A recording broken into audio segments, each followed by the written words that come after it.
Duval. Welcome to Bleav in Jaguars. I'm Bucky Brooks.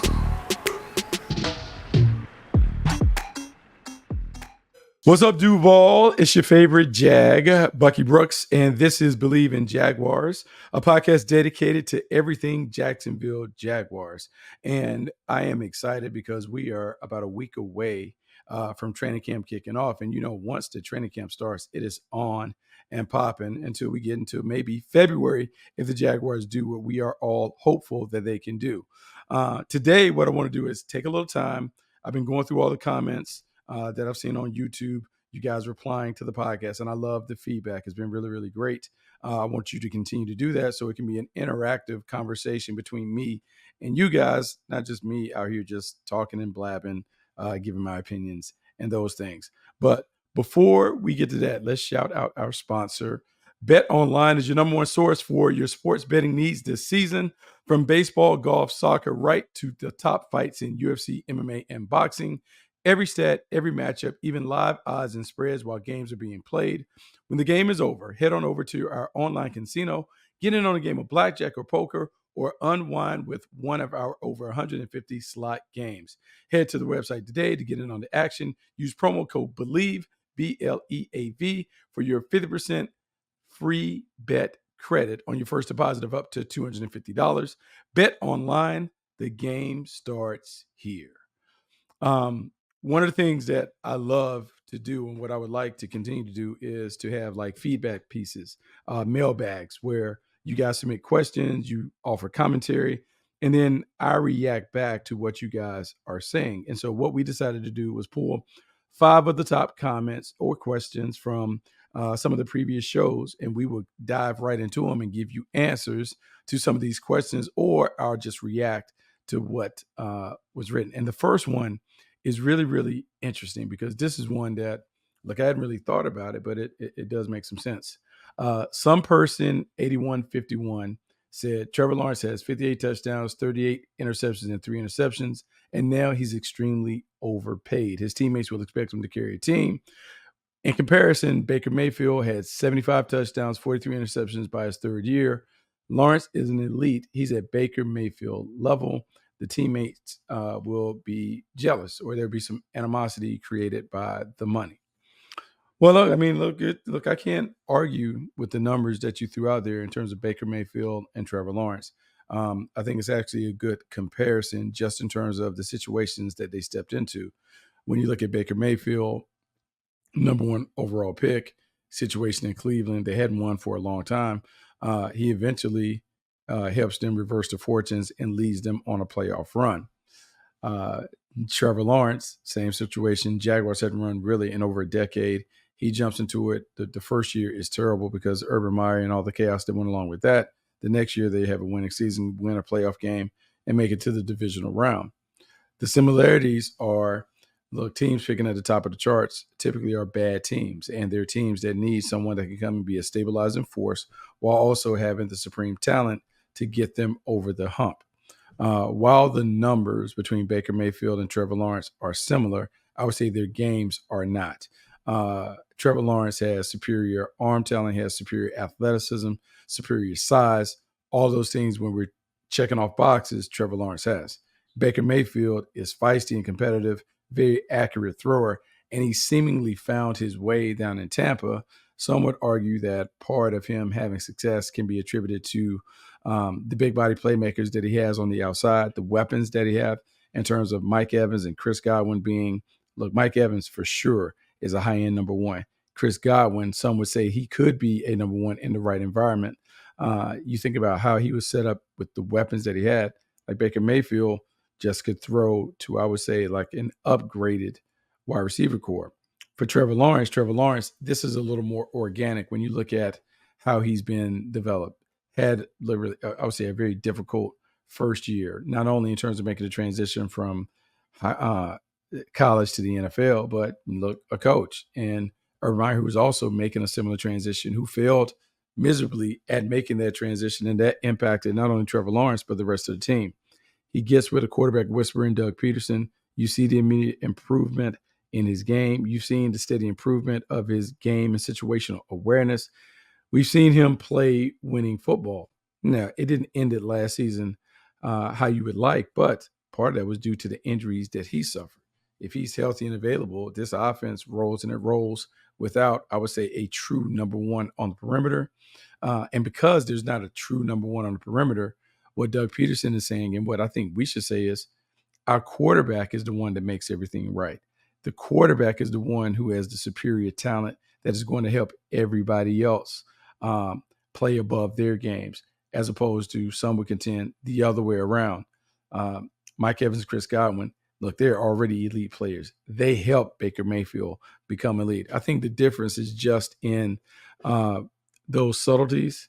Trevor Lawrence is a more talented player. Trevor Lawrence is more gifted. He has superior size and those things. And even though those numbers are nearly identical, I think you have one guy who is playing the role of a truck, that would be Trevor Lawrence, carrying the offense, whereas another guy is playing the role of the trailer, meaning that the offense is carrying him, and that would be Baker Mayfield.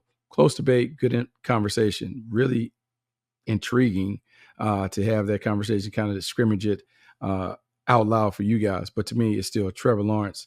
Look, I won't say head and shoulders, but head and shoulders above Baker Mayfield in that debate. Next one. Okay, this comes from, let's see, Levon Lee F358. It's a comment in response to Josh Allen, Josh Hines Allen. Josh definitely raised his game last year, and I think he has now gotten over the hump to become an all-pro type player. Love Evan Ingram selection too. Dude has been tremendous and is fulfilling his first round pick potential. Great signings for us. I think, look, this is just affirmation from a fan saying that he loves what the Jaguars are doing in terms of keeping the core guys together. When you talk about uh, Josh Hines Allen, he is being exactly what they wanted him to be since he was a top pick. Immediately hit the ground running, had Pro Bowl honors, double-digit sacks as a rookie, fell off a little bit for a couple of years, bounced right back, 17 and a half sacks last year, and really put himself in the conversation as a Defensive Player of the Year candidate. Some will look around and say, how is that even possible? The Jaguars defense isn't good enough to kind of merit that kind of consideration. But I will say this, maybe last year's defense wasn't good enough, but this year's defense, new coordinator, I think you'll see him play the game a little differently. The other thing that I think we will see from Josh Hines Allen, he talked about it, conversation with Eric Armstead on their podcast, on the podcast Third and Long. He said, look, I got to be maybe even more of a better leader. Maybe I need to take on more than just worrying about me. Let's worry about the collective and the unit. I think that's positive because the combination of Hines Allen, Trayvon Walker, and then real optimistic on Eric Armstead, that's problematic up front. Someone's going to get the one-on-ones, and any of those guys up front can win their one-on-one battles at the line of scrimmage. As it relates to Evan Ingram, look, I Bleav there are some that would suggest that Evan Ingram is not only like a top 5 talent there, he's potentially could be one of the best tight ends that we've seen in terms of that new school tight end that is basically a jumbo wideout, but he makes catches, contested catches, finds a way to turn screens into first downs, all of those things. Last year, man, he had over 114 receptions. He's one of only 8 tight ends in NFL history to have 100 or more receptions in a season. Remarkable production. Now, where he needs to grow and where his game can expand is he has to either be a better runner after the catch, so those numbers go up and he's averaging at least 10 yards per catch, or they got to find a way to creatively tap into other skills that he displays as a route runner. Regardless, Evan Ingram and Christian Kirk, they are the focal points of this offense. When those two guys are rolling from inside out, the Jaguars offense are very, very difficult. It's very, very difficult to defend. And a lot of it is the matchups, the speed, the explosiveness. But Evan Ingram plays a huge role in it because you just don't know who to put on him. A nickel, a safety, a linebacker, whoever you elect to cover him is going to end up on the wrong side of a mismatch in a few years. Okay, so let's go down to the next one. This comes from Arnett Worley. He just says, defense wins championships, so hopefully we have a great defense. Now, it's hard to be super optimistic and say, hey, get ready for the flowers and the confetti to hit your shoulders at the parade. I will say this, though. Ryan Nielsen has certainly brought about some things that I felt like were missing. a season ago. The structure, the discipline, the organization, all those things stand out. I would say his positive attitude and his aggressiveness in terms of being a teacher that really wants to kind of get the guys to play fast. To me, it's about the adaptability and the relatability that all coordinators must have. They must treat it like a partnership because the players certainly have a voice and a say in terms of what is going on, but also being able to make sure that you hold a line, you demand those things that you want to see on tape, running to the ball, knocking the ball away, getting after it, where turnovers are a big part of what we do, chasing people all the way down, the hustle, all those things. People talk about the toughness and tenacity. All that stuff is great, but it's so much more than that to playing defense. And then the other part, I would say with Ryan Nelson, Christian Sharp will play a big role is how can he protect the secondary? One of the things that has plagued the secondary has been blown assignments, shoddy technique, or improper usage of the technique in certain situations. Well, now you got to clean all that stuff up because the number one thing you want to do is take away the deep ball and stop the run. So stop the run, take away the deep ball, force people to drive it down the field on dink and dunks. That means that Jags need to make sure they're lined up. They understand what the assignment is. They execute the assignment, and then they run to the ball like little madmen with bad intentions. If they do those things, the simple things, look exceptionally well, they'll have a chance to really knock off anybody. And as it relates to the ceiling of this defense, here's what I would tell you. Josh Hines-Allen is elite. Trayvon Walker and Eric Armstead have the potential to be elite. Foye Oluokun is probably the most slept-on playmaker in football, and he has tremendous instincts and awareness and could kind of factor in to the deal. And then when you just think about some of the others on there, Tyson Campbell being able to play and maybe potentially play at a high level. You think about Andre Cisco being a ball hawk and a guy that specializes in swiping the ball. And then Darnell Savage, to me, is just a wild card because he has talent. He's a guy that entered the league with a lot of buzz and fanfare. Maybe didn't play up to expectation in Green Bay, but he's still a really good player. He should be able to carve out a role for himself on this nickel back. And if all the pieces of the puzzle come together, where we talk about the front line, we talk about the back line, and then really kept together like glue with Foye Oluokun and Devin Lloyd and Chad Muma and those guys just kind of playing musical chairs and occupying different roles based on the matchup, this defense is more than good enough to take the Jaguars on a championship run. Fourth question. This comes from Alex Rosner. This was in relation to a comment that maybe I talked about with Doug Peterson and Press Taylor. And what he said is, absolutely not. Press Taylor is here. They got rid of three of the most clutch players: Zay Jones, Darius Williams, and Rayshawn Jenkins. So it sounds like the listener viewer was a little disappointed in terms of like the decisions that the Jags made. Moving on from Rayshawn Jenkins, not keeping or retaining Darius Williams, like that part drove like some players, some observers crazy just because of what they meant in the locker room. Zay Jones is another one that the team parted ways with. And I'll say this. Building a team is a bit of a chemistry experiment, and you hope that you have the right ingredients for what it is that you want to accomplish. And sometimes it requires maybe more from one part of the bench than the other part. But you got to put it all together to eventually like kind of make the cake, make it rise, eventually to get it to go.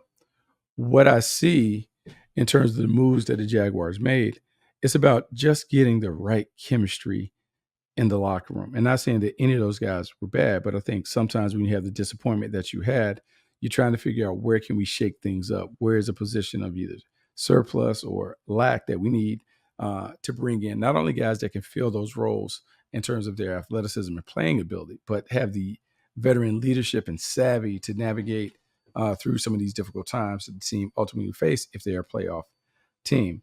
When I look at Zay Jones, Darius Williams, and Rayshawn Jenkins, Zay Jones was the glue on offense at the perimeter. He knew every position. He could jump in. He could feel. There were times in games where you would see Zay Jones correct the quarterback and some of the other guys because it appeared to be the wrong call that was signaled into the game or brought into the game and those things. Darius Williams and Rayshawn Jenkins are interesting because defensively, I would say the team started to run at Darius Williams Look, he's a willing tackler, but I can't say he's a stone cold killer off the edge. So you have that little issue where teams are kind of beginning to play more big boy football running at him. And then the other thing you have is Rayshon Jenkins and those guys making plays, but was everyone trying to make plays within the structure of the offense? Because we saw a ton of big plays surrendered. Sometimes it appeared to be user error. Sometimes it's just like, oh man, I just didn't get lined up right, and they snapped it in quick.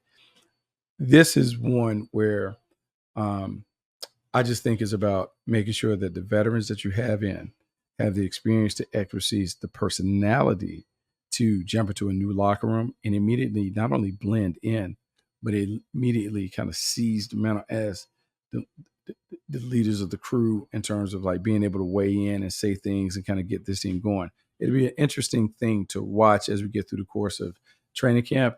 How quickly do the veteran new guys settle in, and which one of those guys emerges as a guy that maybe kind of takes some responsibility as a leader?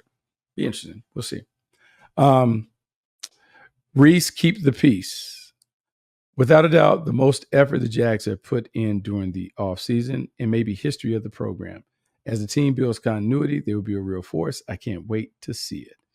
Reese, I'm with you.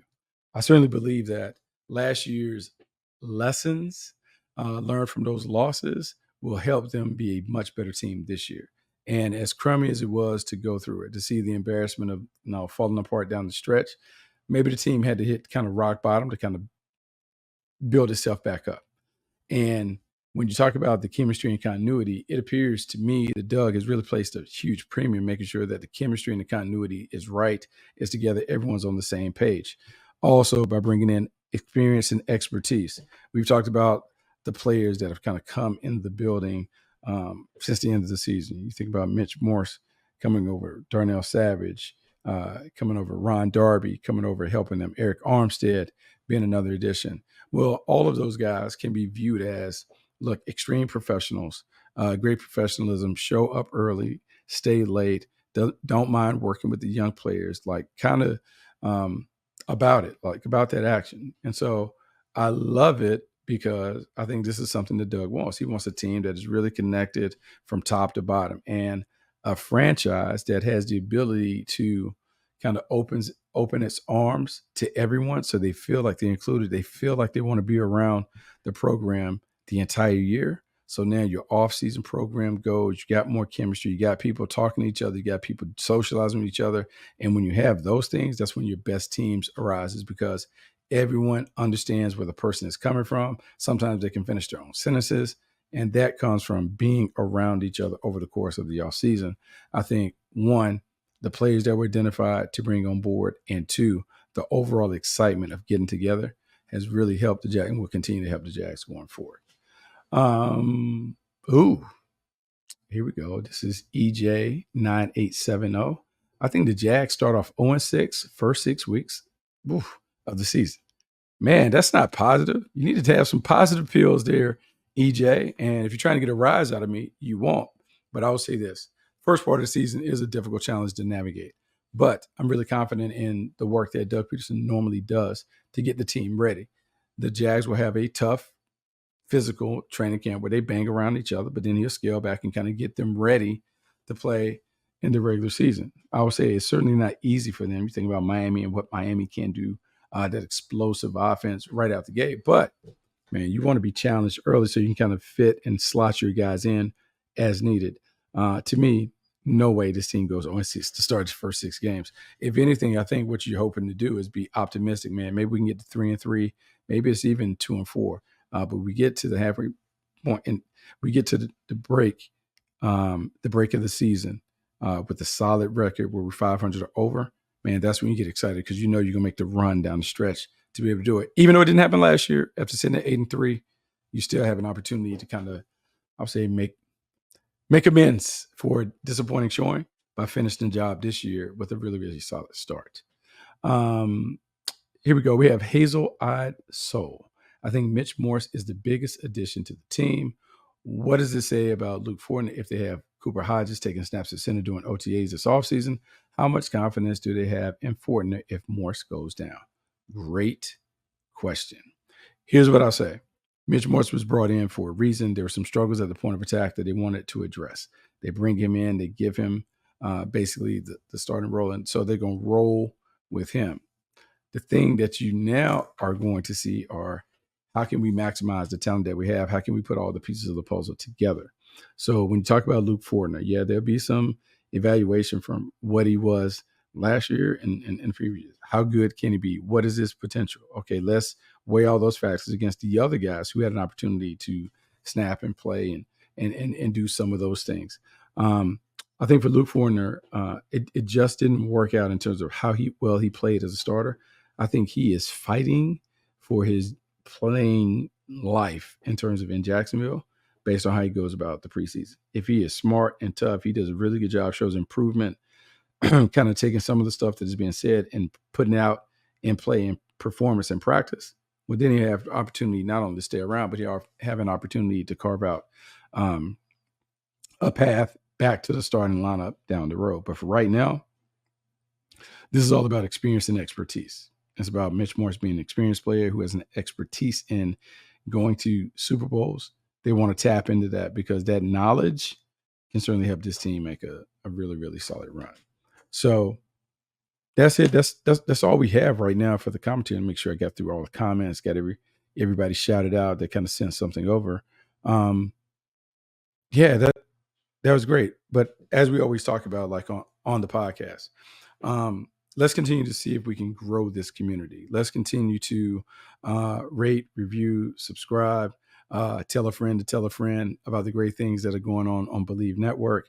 Continue to pop in to Bleav in Jags because we're going to up the ante a little bit once we get close to the regular season in terms of regularly and consistently dropping nuggets that are directly related to the Jaguars. As always, make sure you check out some of the other great programs we have on the Bleav Network. A lot of great podcasts dedicated to teams. And just like you and I are getting ready for training camp, there are a couple other teams that are already in camp. Check those guys out. Until next time, I'm Bucky Brooks. This is Bleav in Jaguars. We will chat soon.